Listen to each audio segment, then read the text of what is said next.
ನಾರಾಯಣಂ ನಮಸ್ಕೃತ್ಯ ನರಂ ಚೈವ ನರೋತ್ತಮಂ ದೇವೀಂ ಸರಸ್ವತೀಂ ವ್ಯಾಸಂ ತತೋ ಗ್ರಂಥಮುದೀರಯೇ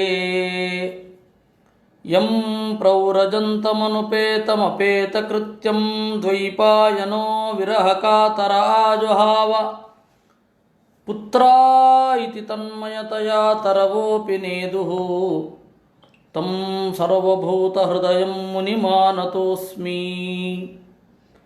ಯಸ್ಯಾನುಭಾವಮಖಿಲಶ್ರುತಿಸಾರಮೇಕಂ ಅಧ್ಯಾತ್ಮದೀಪಮತಿತಿತೀರ್ಷತಾಂ ತಮೋಂಧಂ ಸಂಸಾರಿಣಾಂ ಕರುಣಯಾಃ ಪುರಾಣಗುಹ್ಯಂ ತಂ ವ್ಯಾಸಸೂನುಮುಪಯಾಮಿ ಗುರುಂ ಮುನೀನಾಂ.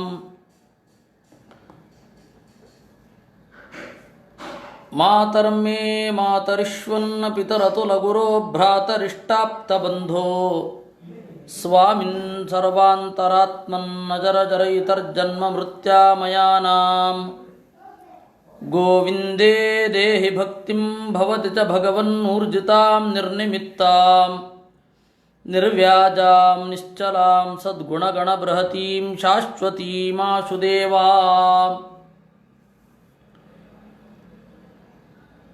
ಮಧ್ವಾಚಾರ್ಯರು ಪ್ರಾಸಂಗಿಕವಾಗಿ ಪಾತಕ, ಕ್ಷುದ್ರ ಪಾಪ, ಪಾಪ, ಉಪಪಾತಕ, ಮಹಾಪಾತಕ, ಸುಮಹಾಪಾತಕ, ಅತಿಸುಮಹಾಪಾತಕ ಈ ಒಂದು ಪಾಪಗಳ ಗ್ರಡೇಷನನ್ನು ನಮಗೆ ಕೊಟ್ಟಿದ್ದಾರೆ.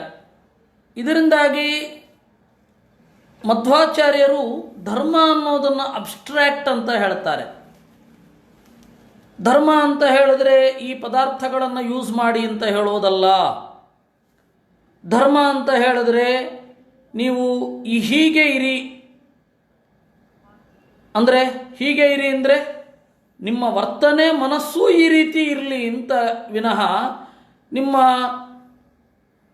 ದೈಹಿಕ ಆಕಾರ ಹೀಗಿರಲಿ, ನಿಮ್ಮ ದೈಹಿಕವಾದ ತೋರ್ಪಡಿಕೆ ಹೀಗಿರಲಿ, ನೀವು ಈ ಪದಾರ್ಥಗಳನ್ನು ಬಳಸಿದರೆ ಧಾರ್ಮಿಕರು ಅಂತ ಹೇಳೋದಲ್ಲ. ಅದು ಇದೆ. ಈಗ ಉದಾಹರಣೆಗೆ ಧರ್ಮಶಾಸ್ತ್ರಗಳಲ್ಲಿ ಬೆಳ್ಳಿ ಪಾತ್ರೆಯನ್ನು ಯಾವುದಕ್ಕೆ ಬಳಸಬೇಕು, ಯಾವುದಕ್ಕೆ ಬಳಸಬಾರದು, ಈ ತರಹ ಇದೆ, ಇಲ್ಲ ಅಂತ ಅನ್ನಲ್ಲ. ಆದರೆ ಅದಕ್ಕಿಂತಲೂ ಮುಖ್ಯವಾಗಿ ಹೀಗಿರಬೇಕು ಅಂತ ಹೇಳ್ತಾ ಇದೆ. ಆದರೆ ಧರ್ಮಶಾಸ್ತ್ರಕಾರರಿಗೆ ಈ ಒಂದು ಐಡಿಯಾ ಬಂದಿಲ್ಲ. ಯಾಕೆಂದರೆ ಧರ್ಮಶಾಸ್ತ್ರಕಾರರು ಹೆಚ್ಚಿನವರು ಮೀಮಾಂಸಕರು. ಆ ಮೀಮಾಂಸಕರಾಗಿರೋದ್ರಿಂದಾಗಿ ಅವರಲ್ಲಿ ಒಂದು ವಿಚಿತ್ರವಾದ ಕರ್ಮಠ ಪ್ರವೃತ್ತಿ ಹೆಚ್ಚು. ಅದನ್ನು ವೇದಾಂತದೊಂದಿಗೆ ಆ ಎಲ್ಲ ಕ್ರಿಯೆಗಳಿಗೆ ಒಂದು ಅರ್ಥವನ್ನು ಕಲ್ಪಿಸಬಹುದು ಅಂತ ಈ ಶಾಸ್ತ್ರವನ್ನು ಓದಿದವರಿಗೂ ಅನ್ನಿಸ್ಲಿಲ್ಲ. ಅದು ಸ್ವಲ್ಪ ದುರಂತದ ವಿಚಾರ. ಮೀಮಾಂಸಕರು ಪ್ರತಿಯೊಂದಕ್ಕೂ ಅಪೂರ್ವವನ್ನು ಕಲ್ಪನೆ ಮಾಡ್ತಾರೆ. ಅಪೂರ್ವ ಅಂತ ಹೇಳಿದ್ರೆ ಪುಣ್ಯ ಅಂತ.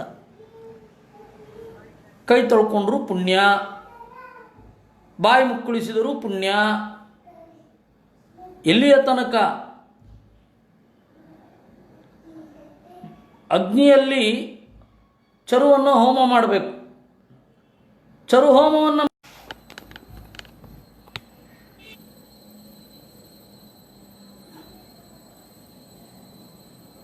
ಧರ್ಮ ಅಂತನ್ನೋದು ಅದು ಅಬ್ಸ್ಟ್ರ್ಯಾಕ್ಟ್ ಅಂತನ್ನುವ ಐಡಿಯಾನೇ ಬರಲಿಲ್ಲ ನಮ್ಮವರಿಗೆ.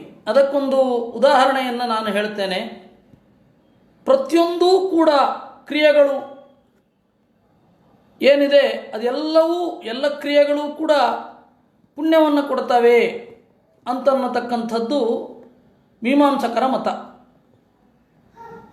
ಆದರೆ ನಾವು ಆ ತರಹ ಹೇಳಲಿಲ್ಲ. ಮಧ್ವಾಚಾರ್ಯರು ಹೇಳಿದ್ರು ಶೌಚಾಸನೇತು ಅಂಗ ಮಾತ್ರಂ ನ ಪೃಥಕ್ ಧರ್ಮ ಕಾರಣಂ ಅಂದರು.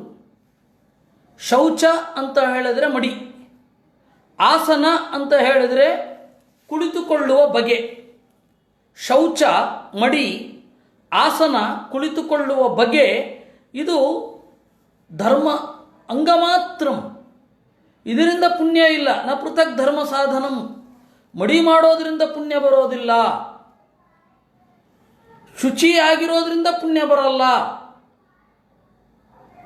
ಇದರಿಂದ ದೇವರ ಬಗೆಗೆ ಚಿಂತನೆ ಮಾಡಿದರೆ ಪುಣ್ಯ ಬರುತ್ತೆ ಅಂತ. ಆದರೆ ಮೀಮಾಂಸಕರ ಇನ್ಫ್ಲೂಯೆನ್ಸಿನಲ್ಲಿ ಬೆಳೆದ ಧರ್ಮಶಾಸ್ತ್ರಕಾರರು ಈ ಪ್ರತಿಯೊಂದಕ್ಕೂ ಪುಣ್ಯವನ್ನು ಹೇಳ್ತಾ ಹೋದರು. ಸ್ನಾನ ಮಾಡೋದರಿಂದ ಪುಣ್ಯ ಬರುತ್ತೆ, ಶುದ್ಧವಾದ ಬಟ್ಟೆಯನ್ನು ಉಡೋದ್ರಿಂದ ಪುಣ್ಯ ಬರುತ್ತೆ, ಆ ಬಟ್ಟೆ ಒದ್ದೆ ಆಗಿರಬಾರದು, ಚೆನ್ನಾಗಿ ಝಾಡಿಸಿ ಉಟ್ಕೊಳ್ಬೇಕು. ಇವುಗಳೆಲ್ಲ ಈ ಕರ್ಮಾಂಗಗಳು ಸಹಜವಾಗಿ ಇದು ಒಂದಕ್ಕೆ ಸಾಧನ ಆಗಬೇಕು. ದೇವರ ಚಿಂತನೆಗೆ, ದೇವರ ಗುಣಗಣಗಳ ಚಿಂತನೆಗೆ ಸಾಧನ ಆಗಬೇಕು. ಅದ್ರ ಬಗ್ಗೆನೇ ಒಂದು ಭಯ ಬೆಳಿಬಾರದು, ಅಥವಾ ಅದನ್ನು ಮಾಡ್ತಾ ಇದ್ದೇವೆ ಅಂತ ಹೇಳಿ ಒಂದು ಹಮ್ಮು ಹೆಮ್ಮೆ ಮೂಡಬಾರದು. ಇದು ಧರ್ಮಶಾಸ್ತ್ರಕಾರರಿಗೆ ಐಡಿಯಾ ಬರಲಿಲ್ಲ. ಯಾಕೆ ಅಂದರೆ ಮೀಮಾಂಸಕರ ಇನ್ಫ್ಲೂಯೆನ್ಸ್. ಮೀಮಾಂಸಕರು ಪ್ರತಿಯೊಂದಕ್ಕೂ ಕೂಡ ಅಪೂರ್ವ, ಮಹಾಪೂರ್ವ, ಪಂಡಾಪೂರ್ವ ಅಂತೆಲ್ಲ ಕಲ್ಪನೆಗಳನ್ನು ಮಾಡಿಕೊಂಡು ಹೋಗಿದ್ದಾರೆ. ಅದು ನಮ್ಮ ಮೇಲೆ ಬಹಳ ಪ್ರಭಾವವನ್ನು ಬೀರಿತು. ನಾವು ಹಾಗೆ ಚಿಂತನೆ ಮಾಡಿದೆವು. ಅದರಿಂದಾಗಿ ಬಹಳ ತಪ್ಪು ಕಲ್ಪನೆಗಳನ್ನು ಅದು ಬೆಳೆಸಿತು. ಬಹಳ ತಪ್ಪು ಕಲ್ಪನೆಗಳನ್ನು ಬೆಳೆಸಿತು. ನಮ್ಮ ಸಿಟ್ಟು, ಒದರಾಟ, ಚೀರಾಟ ಇವುಗಳೆಲ್ಲ ಮಡಿಯ ಹೆಸರಿನಲ್ಲಿ ಆಚೆ ಬರಲಿಕ್ಕೆ ಶುರು ಆಯಿತು. ವಸ್ತುತಃ ಮಡಿ ಮಾಡದವರು ಕೂಗಾಡುತ್ತಾರೆ, ಮಡಿ ಮಾಡದವರು ಹುಚ್ಚಾಟಗಳನ್ನು, ಸಣ್ಣತನಗಳನ್ನು ಪ್ರದರ್ಶನ ಮಾಡುತ್ತಾರೆ. ಆದರೆ ಇದು ದೊಡ್ಡ ಅಫೆನ್ಸ್ ಆಗೋಯಿತು ಇವರ ಹಿನ್ನೆಲೆಯಲ್ಲಿ. ಎರಡೂ ತಪ್ಪು, ಎರಡೂ ತಪ್ಪೆ. ಮಡಿ ಮಾಡುವವರ ಈ ತರಹದ ಸಿಡಿಮಿಡಿಗಳನ್ನು ಉನ್ನತ ಮಟ್ಟಕ್ಕೆ ತೆಗೆದುಕೊಂಡು ಹೋಗಿ ತಲೆಯಲ್ಲಿ ಧರ್ಮ ಬಿಡೋದು ಅಸಂಗತವೇ. ಈ ಮಡಿ ಮಾಡುವವರು ಇದೇ ದೊಡ್ಡದು ಅಂತ ಹೇಳಿ ಭಾವಶುದ್ಧತೆಯನ್ನು ಕಾಯ್ದುಕೊಳ್ಳದೇ ಇರೋದು, ಅಂತಿಮವಾದ ಸತ್ಯದ ಬಗ್ಗೆ ಗಮನ ಹರಿಸದೇ ಇರೋದು, ದೇವರ ಗುಣಗಳನ್ನು ಚಿಂತನೆ ಮಾಡೋದಕ್ಕಿಂತ ಹೆಚ್ಚು ಮೈಲಿಗೆಯ ಬಗ್ಗೆ ಯೋಚನೆ ಮಾಡೋದು, ತಲೆಯಲ್ಲಿ ಮೈಲಿಗೆ ತುಂಬಿಕೊಳ್ಳೋದು ಬಹಳ ದೊಡ್ಡದಾಯಿತು. ಈ ಎರಡೂ ತಪ್ಪುಗಳು ಬಹಳ ಸಹಜ ಅನ್ನೋ ಹಾಗೆ ನಡೆದು ಹೋಯಿತು. ಅದರಿಂದಾಗಿ ಈ ತಪ್ಪುಗಳು ಆಗಬಾರದು ಅಂತಂದರೆ ನಾವು ಭಾಗವತ ತಾತ್ಪರ್ಯವನ್ನು ಓದಬೇಕು. ಪಾಪ ಯಾವುದು, ಕ್ಷುದ್ರ ಪಾಪ ಯಾವುದು, ಮಹಾಪಾಪ ಯಾವುದು ಅನ್ನೋದು ಶಾಸ್ತ್ರಗಳ ಮೂಲಕ ತಿಳಿಬೇಕು. ಧರ್ಮಶಾಸ್ತ್ರಗಳಲ್ಲಿ ಹೇಳ್ತಾರೆ. ಧರ್ಮಶಾಸ್ತ್ರ ಹೇಗಿರುತ್ತೆ ಅಂದರೆ ಸಾಮಾನ್ಯವಾಗಿ ಆಪ್ಷನಲ್. ನೀವು ಹೀಗೆ ಮಾಡಿದ್ರೆ ನೋಡಿ, ಇವ್ರು ಈ ರೀತಿ ಮಾಡ್ತಾರೆ, ಇವ್ರು ಹೀಗೆ ಮಾಡ್ತಾರೆ, ಅವ್ರು ಹಾಗೆ ಮಾಡ್ತಾರೆ, ಆ ಗ್ರಂಥದಲ್ಲಿ ಹೀಗಿದೆ, ಈ ಗ್ರಂಥದಲ್ಲಿ ಹೀಗಿದೆ. ಸರಿ, ನಾವೇನು ಮಾಡಬೇಕು? ನಮ್ಮ ದೇಶ ಕಾಲ ಪರಿಸರಕ್ಕೆ ಅನುಗುಣವಾಗಿ ಪ್ರಸಂಗಾನುಕೂಲ್ಯದಿಂದ ನಾವೇನು ಬೇಕಾದ್ರೂ ಮಾಡ್ಬೋದು. ಹಾಗೇ ಇರೋದು ಧರ್ಮಶಾಸ್ತ್ರಗಳು. ಬೇಕಾದ್ರೆ ನೀವು ನೋಡಿ, ಯಾವುದೇ ಧರ್ಮಶಾಸ್ತ್ರಗಳನ್ನು ನೋಡಿ, ನಿರ್ಣಯ ಸಿಂಧು ತೆಗೆದು ನೋಡಿ. ಮದನ ಪಾರಿಜಾತದಲ್ಲಿ ಹೀಗಿದೆ, ವಿವಾದ ರತ್ನಾಕರದಲ್ಲಿ ಹೀಗಿದೆ, ಹೀಗೆ ಈ ಸಂಹಿತೆಯಲ್ಲಿ ಹೀಗಿದೆ. ಕಡೆಗೆ ನಿರ್ಣಯ ಇಲ್ಲ. ನಿರ್ಣಯ ನಾವೇ ಮಾಡಬೇಕು. ಯಾವುದರಿಂದ ಮಾಡಬೇಕು? ವೇದಾಂತದ ಹಿನ್ನೆಲೆಯಿಂದಲೇ ಮಾಡಬೇಕು. ವೇದಾಂತದ ಹಿನ್ನೆಲೆ ಇಲ್ಲದೆ ಇರುವ ಕರ್ಮಠರಿಗೆ ಭಾರಿ ಕಷ್ಟ ಆಗಿಬಿಡುತ್ತೆ. ಇದೆಲ್ಲ ನಮ್ಮನ್ನು ಕಾಡುವಂತಹ ಸಮಸ್ಯೆಗಳು. ಅದಕ್ಕೆ ಬೇಸಿಕಲಿ ಇದೆಲ್ಲವನ್ನು ತಿಳ್ಕೊಳ್ಬೇಕು. ಯಾವುದು ಅದನ್ನು ಹೇಳ್ತಾರೆ. ಪಿಪೀಲಿಕಾ ವಧಾದೀನಿ ಕ್ಷುದ್ರ ಪಾಪೋದಿತಾನಿ ಚ. ಏಕೆಂದರೆ ಆಚಾರ್ಯರ ಈ ಸ್ಟೇಟ್ಮೆಂಟು ಸಮಗ್ರ ಧರ್ಮಶಾಸ್ತ್ರ ಪ್ರಪಂಚದ ಓರೆ ಕೋರೆಗಳನ್ನು ತಿದ್ದತ್ತೆ. ಪಿಪೀಲಿಕಾ ವಧಾದೀನಿ ಕ್ಷುದ್ರ ಪಾಪೋದಿತಾನಿ ಚ. ಪಿಪೀಲಿಕಾ ವಧಾದೀನಿ, ಇರುವೆಯನ್ನು ಕೊಲ್ಲೋದು, ಇರುವೆ ಸಾಯುತ್ತೆ ನಾವು ನಡಿಬೇಕಾದ್ರೆ ಇತ್ಯಾದಿಗಳೆಲ್ಲ ಅದು ಕ್ಷುದ್ರ ಪಾಪ. ಆ ಪಾಪ ಪರಿಹಾರ ಆಗುತ್ತೆ, ಅದಕ್ಕೆ ನೀವು ಹೆಚ್ಚು ಪ್ರಯತ್ನ ಪಡಬೇಕಾಗಿಲ್ಲ. ಒಳ್ಳೆಯ ಜೀವನ ನಡೆಸೋದ್ರಿಂದ, ದೇವರ ಚಿಂತನೆ ಮಾಡ್ತಾ ಇರೋದ್ರಿಂದ ಆ ಪಾಪಗಳೆಲ್ಲ ಯಾವುದೇ ಒಂದು ತೊಂದರೆಯನ್ನು ಕೊಡದೆ ನಮ್ಮನ್ನು ರಕ್ಷಿಸ್ತಾ ಹೋಗುತ್ತೆ ಒಳ್ಳೆಯ ಕೆಲಸಗಳು. ಆಮೇಲೆ ಮುಂದೆ ಪಾಪಂ ಅಸ್ಥಿಮತಾಂ ಹತ್ಯ. ಪಾಪಂ ಅಸ್ಥಿಮತಾಂ ಹತ್ಯ. ಅಸ್ಥಿಮತಾಂ ಮೂಳೆ ಇರುವ ಪ್ರಾಣಿಗಳನ್ನು ಕೊಂದರೆ ಪಾಪ. ಯಾಕೆ ಅಂದರೆ ನೋವು ಜಾಸ್ತಿ ಆಗುತ್ತೆ. ಫಲಚೌರ್ಯಾದಿರೇವವಾ, ಬೇರೆಯವರ ತೋಟದ ಹಣ್ಣನ್ನು ಕದಿಯೋದು ಅವೆಲ್ಲ ಇದೇ ಲೆವೆಲ್. ಕಳ್ಳತನ ಅನ್ನೋದು ಮೂಳೆ ಇರುವ ಪ್ರಾಣಿಗಳ ನೋವಿನಿಂದ ಬಂದ ಪಾಪಕ್ಕೆ ಸಮ. ಅದರಿಂದಾಗಿ ಕಳ್ಳತನ ಮೊದಲಾದವುಗಳನ್ನು ಯಾರು ಮಾಡಿರ್ತಾರೆ ಅವರಿಗೆ ತೀರಾ ಉಗ್ರವಾದ ಶಿಕ್ಷೆಯನ್ನು ಕೊಡೋ ಅಗತ್ಯ ಇಲ್ಲ.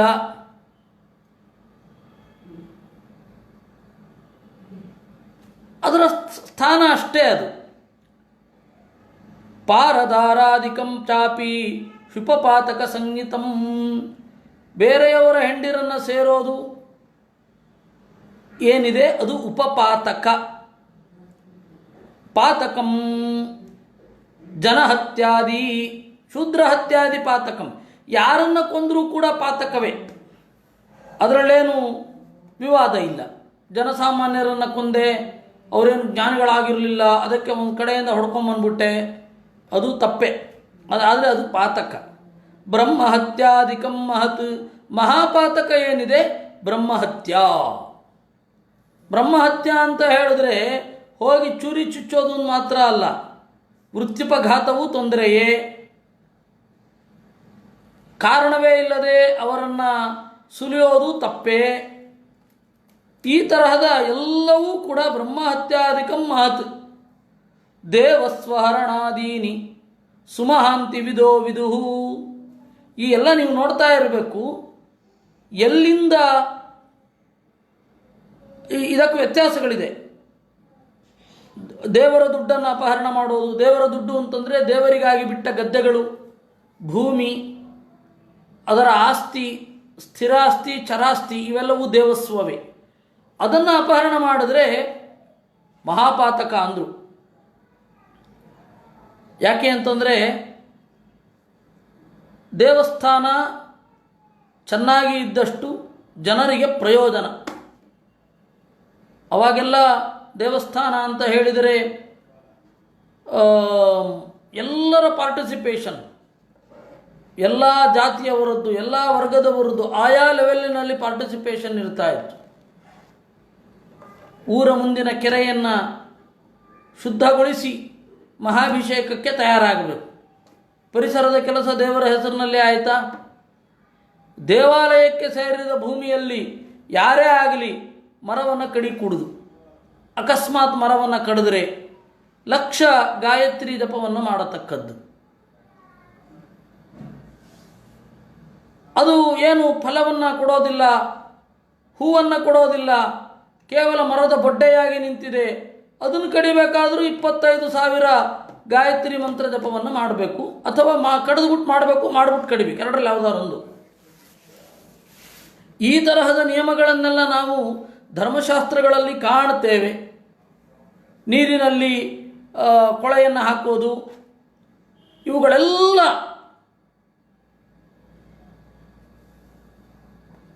ಯುದ್ಧ ಮಾರಣಕ್ಕಿನ್ನೂ ಬರ್ತೇನೆ. ಇದು ಯಾವುದೇ ಕಾರಣ ಇಲ್ಲದೆ, ಅಧಿಕಾರ ಇಲ್ಲದೆ ಕೊಲ್ಲೋದು. ಯುದ್ಧ ಅಂತಂದಾಗ ಏನಾಗುತ್ತೆ, ನೇರವಾಗಿ ಐಡಿಯಾಲಜಿಯ ಯುದ್ಧ ಆಗಿಬಿಡುತ್ತೆ. ಯುದ್ಧ ಅನ್ನೋದು ಅಂತಿಮವಾಗಿ ವಾರ್ ಬಿಟ್ವೀನ್ ಐಡಿಯಾಲಜೀಸ್. ನೀವು ಗಡಿಗಳು ಅದು ಭೌತಿಕ, ಕಡೆಗೆ ಬೌದ್ಧಿಕ ಗಡಿಯೇ ಅಂತಿಮ. ನಾವು ನಾಸ್ತಿಕರು ಈ ದೈವವಾದವನ್ನೆಲ್ಲ ಒಪ್ಪಲ್ಲ, ಇದನ್ನು ಕಬಳಿಸಬೇಕು ಅಂತಲೇ ದೈಹಿಕವಾಗಿ ದಾಳಿ ಮಾಡೋದು. ಅಥವಾ ನಾವು ಇಲ್ಲಿಂದ ಬಂದಿದ್ದೇವೆ, ಈ ಪ್ರವಾದಿಗಳವರು, ಇವರನ್ನು ನಾವು ಬದಲಾಯಿಸಬೇಕು, ಇವರು ಕಾಫಿರರು ಅಂತ ಅಂದುಕೊಂಡೇ ಬರೋದು. ಅಲ್ಲಿ ಧರ್ಮಕ್ಕೆ ಯುದ್ಧಕ್ಕೆ ಒಂದು ಐಡಿಯಾಲಜಿ ಫಿಕ್ಸ್ ಆಗೋಗಿರುತ್ತೆ. ಐಡಿಯಾಲಜಿ ಇದ್ದರೆ ಮಾತ್ರ ಯುದ್ಧ ಮಾಡಲಿಕ್ಕಾಗೋದು, ಐಡಿಯಾಲಜಿ ಇಲ್ಲದೆ ಯುದ್ಧ ಮಾಡಲಿಕ್ಕಾಗಲ್ಲ. ಈ ಹಿಟ್ಲರನ್ನು ಕೂಡ ಸಮಗ್ರ ಜನಾಂಗವನ್ನು ಬದಲಾಯಿಸಬೇಕು, ಈ ಜಗತ್ತಿನಲ್ಲಿ ವಿಕಲಾಂಗರು ಇರಲೇಬಾರದು, ಎಲ್ಲ ನಿರೋಗಿಗಳೇ ಇರಬೇಕು, ಅದಕ್ಕೆ ಸುಂದರವಾಗಿರುವ ದಷ್ಟಪುಷ್ಟವಾಗಿರುವ ಅನಾರೋಗ್ಯವಿಲ್ಲದೇ ಇರುವ ಜೋಡಿಗಳೇ ಕೂಡಬೇಕು, ಸುಂದರ ಜಗತ್ತನ್ನು ಸೃಷ್ಟಿ ಮಾಡಬೇಕು ಅಂತ ತಾನೇ ಅವನು ಹೊರಟಿದ್ದು. ಹೀಗಾಗಿ ಯುದ್ಧ ಅನ್ನೋದು ವಾರ್ ಬಿಟ್ವೀನ್ ಐಡಿಯಾಲಜೀಸ್. ಅವರವರ ಆದರ್ಶವಾದ ಅವರವರ ಏನಿದೆ ಅದ್ರ ಮೇಲೆ ಹೋಗುತ್ತೆ. ಹೀಗಾಗಿ ಯುದ್ಧದಲ್ಲಿ ಜೊತೆಯಾಗುವವರೆಲ್ಲರೂ ಕೂಡ ಆ ಐಡಿಯಾಲಜಿಯನ್ನು ದೇಶದ ಹೆಸರಿನಲ್ಲೋ ಧರ್ಮದ ಹೆಸರಿನಲ್ಲೋ ಒಪ್ಪಿಕೊಂಡವರೇ ಆಗಿರ್ತಾರೆ. ಹೀಗಾಗಿ ಐಡಿಯಾಲಜಿ ಇಲ್ಲದೆ ಯುದ್ಧ ನಡೆಯೋಲ್ಲ. ಅಂದರೆ ನಮ್ಮ ಧರ್ಮದ ಅರ್ಥದ ಕಾಮದ ಪರಿಧಿ ಇಷ್ಟೇ ಅಂತ ತೀರ್ಮಾನ ಮಾಡಿಬಿಟ್ಟಿರ್ತಾರೆ. ಅವರ ಜ್ಞಾನ, ಅವರ ಧರ್ಮ, ಅರ್ಥ, ಕಾಮ, ಅವರ ಮೋಕ್ಷದ ಕಲ್ಪನೆ ಎಲ್ಲವೂ ಕೂಡ ಫಿಕ್ಸ್ಡ್.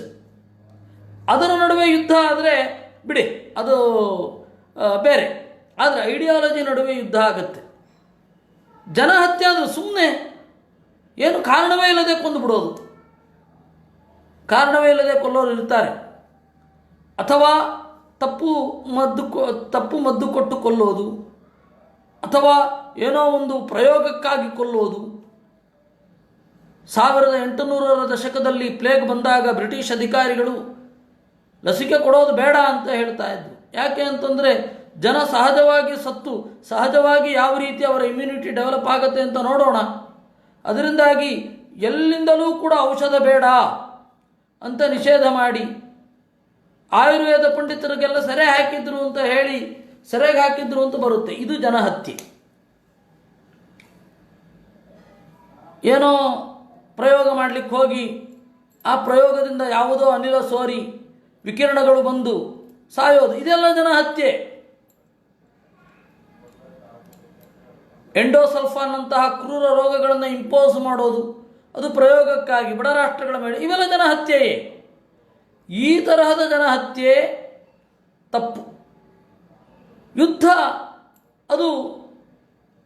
ಯುದ್ಧ ಅನ್ನೋದು ಮಾಡಿದಾಗ ಐಡಿಯಾಲಜಿಗಾಗಿ ಮಾಡಿದ್ದದರಿಂದಾಗಿ ವೀರಸ್ವರ್ಗ ಸ್ವಲ್ಪ ಕಾಲ ಸಿಕ್ಕತ್ತೆ. ಆಮೇಲೆ ಅದು ಅಂತಿಮವಾಗಿ ಇರಲ್ಲ. ಅದು ಜ್ಞಾನವೇ ಕಡೆ. ಯಾವುದು ಸರಿಯೋ ಅದೇ, ಯಾವುದು ವೇದವಿಹಿತವಾದ್ದೋ ಅದೇ ಕೊನೆ ಆಗುವುದು. ಇಷ್ಟು ಅಗಾಧವಾದ ವ್ಯತ್ಯಾಸ ಇದೆ. ಇನ್ನು ಬ್ರಹ್ಮಹತ್ಯಾದಿಕಂ ಮಹತ್ ದೇವಸ್ವಹರಣಾದೀನಿ, ಇದೆಲ್ಲವೂ ಕೂಡ ದೇವಸ್ವಹರಣವೇ. ಸುಮಹಾಂತಿ ವಿದೋ ವಿದುಹು ದೇವಾವಜ್ಞಾಸತಾಂಚೈವ ತತೋಪಿ ಸುಮಹತ್ತರ. ಇದು ಭೌತಿಕವಾದ ಆಕ್ರಮಣ ಆಯಿತು.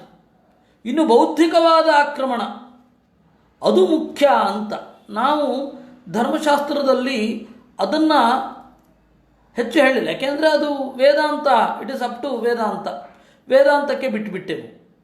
ಆದರೆ ಕರ್ಮಠರಿಗೆ ಅದು ಬರಲಿಲ್ಲ. ಮೂಲತಃ ಮನು ಮತ್ತು ವಿಷ್ಣು ಸ್ಮೃತಿ, ವ್ಯಾಸಸ್ಮೃತಿ, ವ್ಯಾಸ ಅಂದರೆ ವೇದವ್ಯಾಸರಲ್ಲ, ಯಾವುದೋ ಒಬ್ಬ ವ್ಯಾಸಸ್ಮೃತಿ, ಯಾಜ್ಞವಲ್ಕ್ಯ ಸ್ಮೃತಿ, ಇವುಗಳಲ್ಲೆಲ್ಲ ಈ ಕಾನ್ಸೆಪ್ಟ್ ಇಟ್ಕೊಂಡು ಒಂದು ಹಂತದ ವಾರ್ತೆ, ಒಂದು ಹಂತದ ಬದುಕು ಆದ ಮೇಲೆ ಧರ್ಮಾಧರ್ಮಗಳ ನಿರ್ಣಯವನ್ನು ನೀವು ವೇದಾಂತದಲ್ಲಿ ನೋಡಿ ಅಂತ ಬಿಟ್ಟರು. ಆದರೆ ನಂತರ ಬರುವವರಿಗೆ ಆ ಐಡಿಯಾ ಬರಲಿಲ್ಲ, ಆ ಐಡಿಯಾ ಇರಲಿಲ್ಲ. ಈಗ ಏನಾಗೋಗಿದೆ, ಎರಡು ದೊಡ್ಡ ಕಂದರ ಆಗಿ ಹೋಗಿದೆ.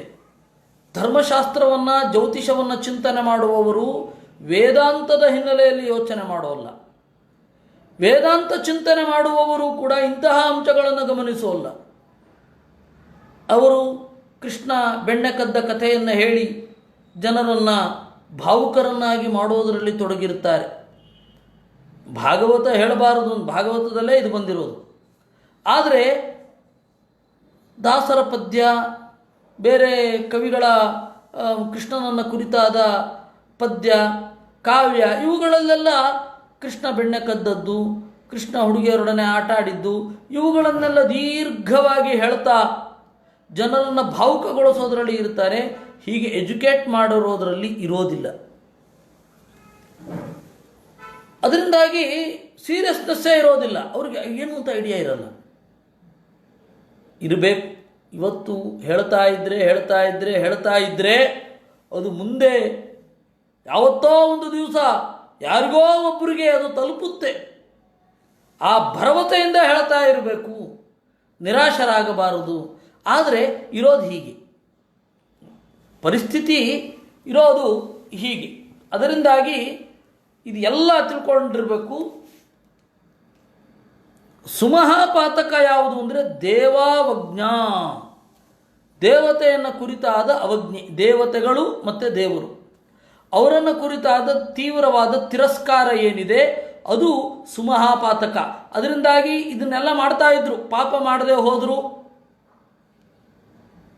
ಕ್ಷುದ್ರ ಪಾಪಗಳನ್ನು ಮಾಡದೆ ಹೋದರು, ಕ್ಷುದ್ರ ಪಾಪ ಬಿಡಿ, ಪಾಪಗಳನ್ನು ಮಾಡದೆ ಹೋದರು, ಉಪಪಾತಕ ಮಾಡದೆ ಹೋದರು, ಮಹಾಪಾತಕ ಮಾಡದೆ ಹೋದರು, ಸುಮಹಾಪಾತಕ ಮಾಡಿದ್ರೆ ಇವುಗಳನ್ನು ಮಾಡದೇ ಇರೋದ್ರಿಂದ ಏನು ಬರುತ್ತೆ ಅದೆಲ್ಲ ಬಂದೇ ಬರುತ್ತೆ.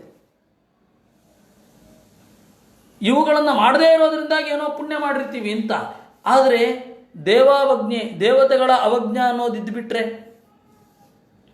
ದೇವತೆಗಳ ಬಗ್ಗೆ ಒಂದು ತಿರಸ್ಕಾರ ಅದೆಲ್ಲ ಇದ್ದರೆ ಮತ್ತೇನು? ಹೀಗಲ್ಲ ಹಾಗೆ ನಮ್ಮನ್ನು ಕಾಡಿಯೇ ಕಾಡುತ್ತೆ. ಆ ಸುಮಹಾಪಾತಕ ದೇವಾವಜ್ಞ. ಆಮೇಲೆ ಸತಾಂ, ಸಜ್ಜನರಾದವರ ಅವಜ್ಞೆ, ತೀವ್ರವಾದ ತಿರಸ್ಕಾರ. ಸಜ್ಜನರು ಅಂತಂದರೆ ಶುದ್ಧ ಭಕ್ತಿ ಇರುವವರು ದೇವರಲ್ಲಿ. ಆ ಶುದ್ಧ ಭಕ್ತಿಯ ವಿಧಾನವನ್ನು ನಾವಿಲ್ಲಿ ತನಕ ನೋಡಿಕೊಂಡು ಬಂದಿದ್ದೇವೆ. ಹಾಗಿರಬಾರದು. ಅಲ್ಲಿ ದ್ವೇಷ ಮೊದಲಾದವುಗಳೆಲ್ಲ ಇರಬಾರದು. ಮಹನ್ಮಹತ್ತರಾತಸ್ಯ ಅವಜ್ಞಾಕೇತವೇತುಯ.